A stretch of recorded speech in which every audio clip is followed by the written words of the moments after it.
স্থানীয় সরকার উপদেষ্টা আসিফ মাহমুদের সাথে AK-47 নয়, রিভলভারের ম্যাগাজিন ছিল বলে জানিয়েছেন স্বরাষ্ট্র উপদেষ্টা। তিনি বলেন, উপদেষ্টা ভুল করে ম্যাগাজিন নিয়ে বিমানবন্দরে গেছেন। সচিবালয়ে আইন শৃঙ্খলা বিষয়ক কমিটির সভা শেষে স্বরাষ্ট্র উপদেষ্টা এসব কথা বলেন। উপদেষ্টা আসিফ মাহমুদ কোনো মাপকাঠিতে অস্ত্রের লাইসেন্স পেয়েছেন জানেন না মন্তব্য করে স্বরাষ্ট্র উপদেষ্টা বলেন, বিষয়টি খতিয়ে দেখতে হবে। বিমানবন্দরের নিরাপত্তা প্রশ্নে উপদেষ্টা জানান, প্রথম চেকিংয়ে কেন ধরা পড়ল না সেটি খতিয়ে দেখা হচ্ছে। বিমানবন্দরে স্ক্যানিংয়ে দায়িত্বে থাকাদের আরও সতর্ক থাকার নির্দেশ দেওয়া হয়েছে। এদিকে জুলাই অভ্যুত্থান দিবস নিয়ে কর্মসূচিতে কোনো নিরাপত্তা হুমকি নেই বলেও জানান স্বরাষ্ট্র উপদেষ্টা।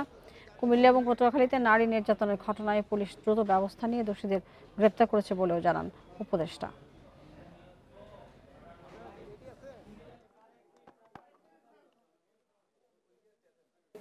না, বিদেশ যাওয়ার কিছু না, হয়তো ভুলে অনেক সময় আপনি দেখেন হয়তো চশমাটা নিয়ে যাবেন, ভুলে হয়তো চশমা না নিয়ে মোবাইলটা নিয়ে রওনা হয়ে গেলেন।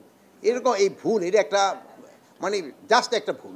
যেহেতু এটা নিয়ে তো বাইরা ওনার যদি জানতে পারতো আগে, তো উনি কোনো অবস্থায় এটা নিতেন না। অন্যান্য সময় থেকে উনি একটু প্রিভিলেজ পায়।